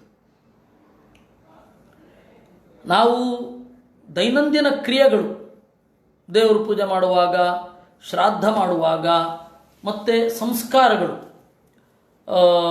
ಮಗುವಿಗೆ ಜಾತಕರ್ಮ, ನಾಮಕರಣ, ಅಲ್ಲಿಂದ ಹಿಡಿದು ಮದುವೆ, ಅಲ್ಲಿ ಆ ಮಂತ್ರಗಳಿಗೆ ಏನೇನು ಅರ್ಥ ಇದೆ ಅದನ್ನು ತಿಳಿದುಕೊಳ್ಳೋದು ಬಹಳ ಅರ್ಥಪೂರ್ಣ, ತಿಳ್ಕೊಂಡು ಮಾಡೋದು ಬಹಳ ಅರ್ಥಪೂರ್ಣ. ಅದರಿಂದಾಗಿ ಧರ್ಮಶಾಸ್ತ್ರಗಳ ಮಿತಿ, ವೇದಾಂತವನ್ನು ಧರ್ಮಶಾಸ್ತ್ರದ ಅರ್ಥೈಕೆಯಲ್ಲಿ ಯಾವ ರೀತಿ ಸ್ವೀಕಾರ ಮಾಡಬೇಕು, ಇವುಗಳೆಲ್ಲ ಅನಿವಾರ್ಯವಾಗಿ ನಾವು ತಿಳ್ಕೊಳ್ಬೇಕಾದದ್ದು. ಆವಾಗ ಅವನ ಕ್ರಿಯೆಯಲ್ಲಿ ಪೂರ್ಣತೆ ಇರುತ್ತೆ. ಇವಾಗ ಜ್ಞಾನ ಕರ್ಮ ಎರಡೂ ಕೂಡ ಜೊತೆಯಾಗಬೇಕು ಅಂತ ಹೇಳ್ತಾರೆ. ಹೇಗೆ ಜೊತೆಯಾಗಬೇಕು ಅನ್ನೋದು ಐಡಿಯಾ ಕೊಡಲ್ಲ. ಹೇಗೆ ಜೊತೆಯಾಗಬೇಕು? ಇನ್ನು ಕೆಲವೊಂದು ಅತಿರೇಕಗಳನ್ನು ಮಾಡ್ತಾರೆ. ಪ್ರತಿಯೊಂದು ಕೂಡ ಕನ್ನಡದ ಯಾವುದೋ ಒಂದು ಒಂದು ಪಾತ್ರೆಯನ್ನು ಹೇಳ್ತಕ್ಕಂತಹ ಒಂದು ಅಂಶ, ಚಮಸ ಅಂತ ಇಟ್ಕೋಣ, ಸೃಕ್ ಸೃವ ಇತ್ಯಾದಿಗಳನ್ನು ಇಟ್ಟುಕೊಂಡು ಆ ಅಕ್ಷರಗಳು ಎಷ್ಟು ಸಂಖ್ಯೆಯಲ್ಲಿವೆ ಅಷ್ಟು ಸಂಖ್ಯೆಯ ಭಗವದ್ ರೂಪಗಳು ಅಲ್ಲಿದೆ ಅಂತ ಅದನ್ನು ಅನುಸಂಧಾನ ಮಾಡಲಿಕ್ಕೆ ಕಷ್ಟ. ಆ ಮಂತ್ರದಲ್ಲಿ ಏನು ಬರುತ್ತೆ ಅದನ್ನೇ ಚಿಂತನೆ ಮಾಡಿ. ಮಂತ್ರದಲ್ಲಿ ಏನು ಬರುತ್ತೆ ಅದನ್ನು ಚಿಂತನೆ ಮಾಡಿ ಸಾಕು, ಬೇಕಾಷ್ಟು. ನಾವು ಇಲ್ಲಿಂದ ಹೋಗಿ ಪಾತ್ರೆ, ಮಂಗಳಾರತಿಯಲ್ಲಿ ಎಷ್ಟು ಅಕ್ಷರಗಳಿದೆ, ಮಾ ಅಂತಂದ್ರೆ 5, ಗ ಅಂತಂದ್ರೆ 3, ಬೇಕಿಲ್ಲ ಅದು. ನಾವು ಆ ಮಂತ್ರದಿಂದ ಏನು ಪ್ರತಿಪಾದ್ಯ ಆಗತ್ತೆ ಅದನ್ನು ಚಿಂತನೆ ಮಾಡಿದ್ರೆ ಸಾಕಾಗಿದೆ. ಮಂತ್ರ ಅದು ಬಿಟ್ಟುಬಿಡೋದಂತೆ, ಈ ಸಂಖ್ಯಾಶಾಸ್ತ್ರದ ಬೆನ್ನು ಹತ್ತೋದಂತೆ, ಬೇಕಿಲ್ಲ ಅದು ಬೇಕಾದ್ರೆ ಮಾಡ್ಕೊಳ್ಳೋರು ಮಾಡ್ಕೊಳ್ಳಿ, ಇಲ್ಲ ಅನ್ನಲ್ಲ. ಆದರೆ ಆ ಮಂತ್ರದ ನೇರವಾದ ಅರ್ಥವನ್ನು ತಿಳಿದುಕೊಂಡು ಮಾಡೋದು ಅತ್ಯಂತ ಕ್ಷೇಮ. ಇದು ಇವರು ಮಂತ್ರ ಹೇಳ್ತಾ ಇರೋದು ಬೇರೆ, ನಾವು ಯೋಚನೆ ಮಾಡ್ತಾ ಇರೋದು ಬೇರೆ, ಹೀಗಾಗಿ ಬಿಡುತ್ತೆ. ಇವಾಗ ಶ್ರಾದ್ದದಲ್ಲಿ ಏನು ಮಂತ್ರಗಳನ್ನು ಹೇಳ್ತಾ ಇದ್ದಾರೆ ಆ ಮಂತ್ರದ ಅರ್ಥವನ್ನು ಅನುಸಂಧಾನ ಮಾಡೋದು ಎಷ್ಟು ಸುಲಭ. ಅದು ಬಿಟ್ಟು ಅವರು ಯಾವುದೋ ಮಂತ್ರ ಹೇಳ್ತಾ ಇರ್ತಾರೆ, ಇವರು ಕ್ರಿಯೆ ಮಾಡ್ತಾ ಇರಬೇಕು, ಇವರು ಸಂಖ್ಯಾಶಾಸ್ತ್ರದಲ್ಲಿ ಬಿದ್ದಿರಬೇಕು. ಇದು ಸಂಕರ್ಷಣ ಅಂದರೆ ಎಷ್ಟು, ಸಮ್ ಅಂತಂದರೆ ಇಷ್ಟು, ಕ ಅಂತಂದರೆ 1, ಶ ಅಂದರೆ ಇದು, ಬೇಕಾಗಿಲ್ಲ. ಣ ಅಂದರೆ ಇದು, ಬೇಕಾಗಿಲ್ಲ. ಅದು ಅತಿ ಪ್ರಯಾಸ ಮಾತ್ರ, ಸಿದ್ಧಿ ಅಲ್ಲ ಅಂತನ್ನೋದನ್ನು ಸ್ವಲ್ಪ ಕಟುವಾಗೆ ನಾನು ಹೇಳಬೇಕಿದೆ. ಹೀಗೆ ಇದೆಲ್ಲವೂ ತದ್ಭಾವಮತಿ, ಅದು ಒಂದು ದೇವರ ದ್ರೋಹ. ಆಮೇಲೆ ಅರೂಪತ್ವ ಮತಿಸ್ತತ, ದೇವರಿಗೆ ರೂಪ ಇಲ್ಲ ಅಂತನ್ನೋದು. ದೇವರಿಗೆ ರೂಪ ಇದೆ, ಆದ್ದರಿಂದ ರೂಪ ಇಲ್ಲ ಅಂತನ್ನೋದು ಸುಳ್ಳು ತಿಳ್ಕೊಂಡಾಗತ್ತೆ, ಸುಳ್ಳು ಅನುಸಂಧಾನ ಮಾಡಿದಾಗತ್ತೆ. ಅದು ದೇವರಿಗೆ ಅವಮಾನ ಮಾಡಿದ ಹಾಗೆ. ಇನ್ನು ತ್ರಿಗುಣಾತ್ಮಕ ದೇಹೋಸ್ಯ, ಇವನಿಗೆ ತ್ರಿಗುಣಾತ್ಮಕವಾದ ದೇಹ ಇದೆ ಅಂತ ಅಂದುಕೊಳ್ಳೋದು ದೇವರ ಅವಮಾನವೇ. ಇಷ್ಟು ದೇವರ ಅವಮಾನದಲ್ಲಿಷ್ಟು. ಇನ್ನು ನಾಳೆ ಮುಂದುವರಿಯುತ್ತೆ. ನಾಳೆ ಬೆಳಗ್ಗೆ ನಾವೇನು ಮಾಡುವ, ಭಾನುವಾರ ನಾಳೆ ಬೆಳಗ್ಗೆ, ಹೀಗಾಗಿ 11ರಿಂದ 12 ಮಹಾಭಾರತದ ಚಿಂತನೆ ಇದೆ. ವಿರಾಟ ಪರ್ವ, ಯುದ್ಧ. ಆ ಯುದ್ಧಕ್ಕಿಂತ ಮೊದಲು ಅದೇ ಉತ್ತರ ಮತ್ತು ಅರ್ಜುನನ ನಡೆಗಳೆಲ್ಲ ಬರ್ತವೆ. ಅದನ್ನು ನಾವು ನಾಳೆ 11ರಿಂದ 12 ನೋಡೋಣ. ಸಂಜೆ ಯಥಾ ಪ್ರಕಾರ ಭಾಗವತವೂ ಇದೆ. ನಾಳೆ ಮಹಾಭಾರತವನ್ನು ಚಿಂತನೆ ಮಾಡೋಣ, ಸಂಜೆ ಭಾಗವತವನ್ನು ಚಿಂತನೆ ಮಾಡೋಣ. ಇದು ಮುಂದುವರಿಯುತ್ತೆ. ಇಷ್ಟು ಚಿಂತನೆ ಮಾಡ್ತಾ ನನ್ನ ನಮ್ಮ ಚಿಂತನೆಯನ್ನು ದೇವರಲ್ಲಿ ಅರ್ಪಿಸೋಣ. ಕೃಷ್ಣಾರ್ಪಣಮಸ್ತು. ಅನೇನ ಭಾವಿ ಯತ್ ಪುಣ್ಯಂ ತದಾಪ್ನೋತು ಪಿತಾ ಮಮ. ಕೃಷ್ಣಾರ್ಪಣಮಸ್ತು. ಆಚಾರ್ಯರೇ, ನಿಮ್ಮ ದೂರವಾಣಿ ಸಂಖ್ಯೆ ದಯವಿಟ್ಟು ತಿಳಿಸಿ. ಯಾರಾದರೂ ಕೊಡಿ, ಬೇರೆ ಯಾರಾದರೂ ಅವರಿಗೆ ಕೊಡಿ ನಂಬರ್. ಕೃಷ್ಣಾರ್ಪಣಮಸ್ತು. ನನ್ನ ನಂಬರ್ ನೆನಪಲ್ಲಿಲ್ಲ, ಅದಕ್ಕೆ ಹೇಳಿದ್ದು.